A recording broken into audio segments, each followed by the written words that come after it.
Welcome to Ask Eric Live episode 47, where I get to answer your questions on sales, marketing, and personal branding. Now, let's invite my next guest online. He has quite a number of questions that he wants to ask me about selling. So, can we invite him? Hi, Kenneth. Hey ho. Yeah, hello. Nice meeting you, Eric. Nice meeting you. I'm a financial planner from Hong Kong. And actually, I first met Eric when he came to our company's sales conference for cheering up in Q4 2019. Yeah, as I can remember. Yeah, okay, got Yeah, it. and I think Eric has been very systematic in his way of keeping in touch with his audience. I received his messages from MSN, and that's how I got to try to watch more of his stuff from his page, from his Facebook, and that's how I joined the KLR platform. Yeah. KLRs. Awesome. Yeah, Awesome, Kenneth. and I'm very excited that you come to me and invite me to this session. Actually, frankly speaking, this is the first time I have been on live on a social media platform. How do you feel? Yeah, I feel excited, and it's kind of scary, you know, because it's the first time. And I know that you are extrovert, as you have mentioned in previous conversations with your other mentees or friends. I'm an introvert, I would say. So I try to keep my thoughts to myself for most of the time. So it's kind of scary, and it's a step outside of my comfort zone, I would say. I'm quite excited. I'm so proud of you. I'm so proud. Let me encourage you a little bit, right? So to all of you guys watching us right now, okay, could you please, we have about 145 people watching you right now, and a lot more who's going to watch the replay. So could you please help me encourage Kenneth, all right? I just want to, I want to put it out on the record. Live streaming, it's going to be a mainstay. It's going to be one of your most powerful sales tools at your disposal in 2021. I want Kenneth to get used to live streaming, and for the rest of you guys, start learning how to do live streaming. I'll teach you next year, okay? Not this year, next year I'll teach you. So, do drop a few hearts, encourage Kenneth a little bit, because we all have this fear of public speaking, and this would really, really help him, okay? So, Kenneth, we have about 20 minutes. Let's dive straight into your question. What's question number one? My question is this. I'm a father of two sons, them being in primary school, and I have had the chance to meet other parents, and there are opportunities that I can approach them for talks on insurance or financial planning. I can take the initiative to start a conversation, but then for most of the time, I think I'm just letting go of the opportunity because I don't know what the other parent would think of me. And it happened that also in Hong Kong, a lot of people have already had insurance coverage, depending on how much he or she has. But I would say not all of them have sufficient coverage. And not to mention, not all of them would have a very good financial advisor to stand by them. So my difficulty is I will find my potential prospects being parents of other kids. I find them are very educated and they are in their own profession, like banking, medicine, and some are in management positions. So I have some pressure of how to position myself. Because financial advisor has a not so good notation in some people's mind. But my actual experience also told me that's not true. Because those already become my clients, I would say they also value my opinions and they will ask for my advice. And I'm also happy with that. But frankly, for some prospects, they would turn away from me. And that hurts me actually, because it's kind of, if I send them messages on WhatsApp, for example, then the messages are read but not replied. And so that makes me confused. Am I sending the right content? Am I doing the right thing? So that's my difficulty. Okay, have you done phishing before? I have tried once or second. So what is phishing? Phishing is we have a hook, we have a bait, right? And then we put it in the water and then we wait for the fishes to come. Sometimes fishes come, sometimes fishes don't. But just because one fish doesn't doesn't bite your hook doesn't mean that your bait is not good. It could be you're using the wrong bait. It could be the fish is not hungry. But if you stay there for another 1 more hour, the fish might bite your bait. You see, Kenneth, there are 101 reasons why your prospects, the parents, may not be responding positively to you. So the very first thing that every one of you need to do, including Kenneth, is you need to change the story that you're telling whenever someone say no to you. When people say no to you, immediately you think you're doing something wrong. But when people say no to me, I just think that probably now is not the right time. I'm going to reach out to the person another time. So, Kenneth, from today onwards, whenever someone says no to you or they ghost you, just tell yourself it just means not yet. You need to change that first before I can teach you the strategy. I'll tell you exactly how to improve, but you need to change this programming here first. That whenever someone rejects you, you cannot take it personally. It's nothing personal. Kenneth, have you ever seen people send you messages and you have no time to reply? Yeah. You do want to reply, right? But you have no time and you forgot about it. Yeah, that's true. Yeah, so I text you and then you saw my reply and you go like, oh my God, I'm driving right now, or I'm in a car, I'm in the MTR, I can't reply you, I'm going to reply you later. And then after that, you come back home, your 2 children need you, and you forgot about my message. How miserable I'm going to be if I keep telling myself, oh my God, Kenneth, did I do something wrong to you? Did I offend you? You know, now you're reading my message, but you're not replying. Oh my God, I'm such a lousy financial advisor. I'm being overly dramatic, right? So stop running those stories. It's not serving you. People watching this, stop running negative stories. You want to tell story? Tell a positive story. What story you want to tell? Simple one. The guy is just busy. The guy is probably not in the mood to listen today. He's probably have a bad day, right? Or that guy, wants to answer me, he just forgot. Or he says no now, but it doesn't mean no equals forever no. Because by the way, the probability of closing a sale goes up to 80% at the 4th to the 6th interaction. So I technically need to say no to you 5 times before I'll say no to you, yes to you on the 7th time. Okay, so Kenneth, whenever someone say no to you, what do you tell yourself? Probably he or she is busy. Probably she's engaged with something else at that moment. Yeah, and you will try again. Now we go to tactics. How do we make sure that we keep reaching out to them without being irritating? This is how you need to think. Do you have any other parents that you have closed insurance sales?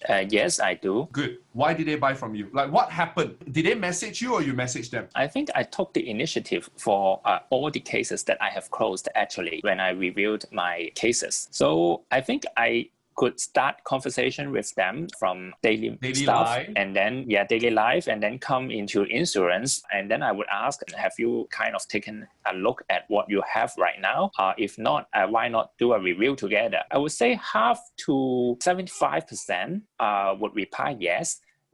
But I'm just kind of not confident enough to try more, because I'm thinking whether this would create not a so good impression on and that's what I'm trying to tell you. I want you to do this instead, okay? Because every other insurance agent always use the same hook like this. Would you want to review your policies? So if everybody do the same thing, then you're not that different, right? And therefore I will end up saying no to you. So I'm going to ask you to do a piece of homework. Okay, I want you to call your most recent customers from the last 3 months. Call them, and I'm going to do a demonstration right now. Okay. Hi Kenneth. Hi Eric. This is Eric What's here. up? Hey Kenneth, can I have 5 minutes with you? I got a question I want to ask you. All right. Okay. So Kenneth, remember last month, I actually asked you, whether you want to review your insurance. You said yes to me, remember that? Yes, I did. And in the end, I did some work for you, right? I did some financial planning for you.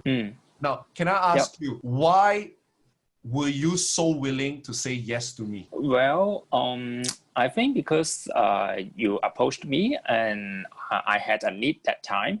I think what you introduced is good. Tell me more about that need. Like in that moment when I approached you, you mentioned that you have a need, right? What was that need? I think 2 things. First of all, my advisor has left his position, and so my policies is not being taken care of by anybody. And secondly, I did find that I didn't have enough critical illness coverage. How did you manage to suddenly realize that you have not enough critical illness coverage? What happened? You helped me review the thing. You do the summary for me. So it's I help you. Yeah. I thought that you on your own you discovered that. Not really. Okay, so what you've just done, Kenneth, is you've given me 2 new hooks. Hook number one is when an insurance agent left, it creates an opportunity for you to be the replacement. Hook number two is when the person realized that they do not have enough critical illness coverage. Now, I'm gonna go and use these two hook on my new parent customers. I'll teach you how I use it, okay? Hi, Kenneth. Okay, Imagine you're the parent now. Hi, Kenneth. Hi, How's work? Eric. How's It's work? busy Are you as busy? usual. Good for How you. are you? How are you doing? I am unusually busy. I'm usually not that busy, but I'm unusually busy because recently a lot of parents, they started looking at their critical illness coverage and they started to realize that they actually have not enough. And so they started to ask me what they can do about it. So I've been busy meeting them. How come? Aren't they having sufficient coverage? Most parents would think that they have enough critical illness coverage as well. But you know, with this whole COVID-19, people start to realize that there's a possibility that they might fall sick. So they start paying more attention to hospital bills, and then they realize that it's too expensive. Insurance is a better way out. Then good that you help them realize what they haven't had. How about you? Like, do you have somebody to help you to review your critical illness coverage? I think my advisor has been meeting with me once every 1 or 2 years. So I think I have sufficient coverage. You know, that was exactly what my previous customer said to me as well. And then they realized that that's not true. Would you be okay if I can be your second opinion? And if I look at it and I feel that everything is okay, I'll tell you everything is okay. But if I tell you it's not, you can still go back to the insurance agent, no problem. But at least I done my part as a friend of yours. But would it take too much of your time? No, of course not. This is my passion. Oh, okay. Very good. Seeing. Kenneth, you see what I just did? First of all, you need to learn how to use this script, which is always ask them how are they doing. And whenever people ask you how are you doing, you never say I'm good. You always say, I'm very busy, and they will definitely ask you why. Or you can change it and say, how's your day? So interesting day, or so exciting day, or so upsetting day. I don't care what you say, but you always put an emotion in your day because this will make people ask you why. The minute they tell you why, you tell a story about a customer that you recently helped. You're telling stories. You're not selling. People are more willing to listen. But when you tell the story must always have a hook. The hook is the problem. The guy realized he has not enough critical illness coverage. The guy's insurance agent left. That guy is about to get married. He has not enough money.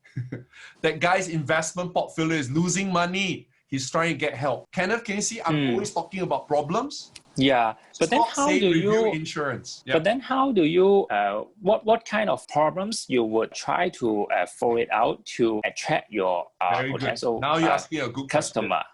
That's why I'm going to make you do a homework. You have already successfully got quite a number of customers last month, right? A few, I would say. You got 3, 5? Let me see. 3 recently. Very good. So 3 means what? You managed to solve their problem, right? Go find out what their problem is. That becomes your hook. Every successful customer, I want you to call them and ask them, back then, when you approach them, why did they say yes to you? It's because at that moment, you came in at the right time. But you came in at the right time because they have a problem. You need to find out what that problem is. And when you find out what that problem is, you can go create the same problem with your customers. If you notice that guy is about the same age with your parent, use that problem. If it's a mom, use the mother's problem. Match the problem together. If every case that you close, you got one new hook, one new problem. Yeah. That's it. True. And you test, it failed, that one not very good. You need to sharpen it a little bit more, improve the problem statement a little bit. But every time you use it and it works, don't change.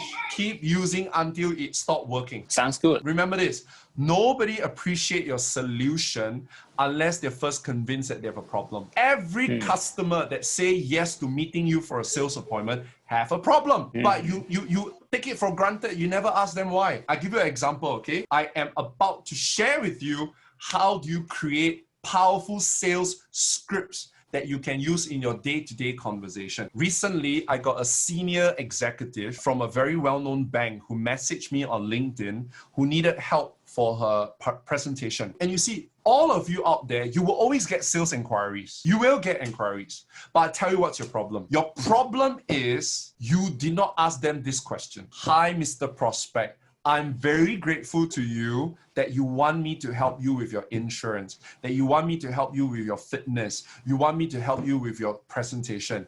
But I'm curious, why now? Why did you suddenly approach me now? Why not last month? Why not early this year? So I asked the executive, I said, why? You know me for a while. You've been following me on LinkedIn for a while. Why are you approaching me right now? And then she smiled and she said, Eric, I just delivered my very first big presentation and I screwed up very badly.